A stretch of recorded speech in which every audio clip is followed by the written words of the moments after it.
என் இனிய தமிழ் உறவுகளுக்கு வணக்கம். இந்த பதிவு எதுக்காகனா, சென்னை மதுரை வயலில் வந்து ஃபுல்லாக தண்ணி ரொம்பிடுச்சு. அந்த தரப்பாலத்தையே தாண்டி மேலே வருது தண்ணி. கீழே வந்து எம்ஜிஆர் யூனிவர்சிட்டிக்கு போகிற எல்லா வழியுமே பிளாக் பண்ணிட்டாங்க.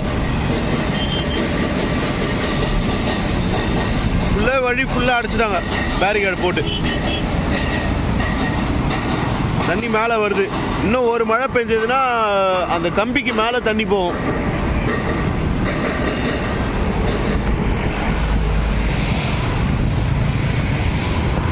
தரப்பாலமே தெரியல, ஆனால் தூர்வாரின்னு இருக்காங்க அங்கே ஜேசிபி வச்சு.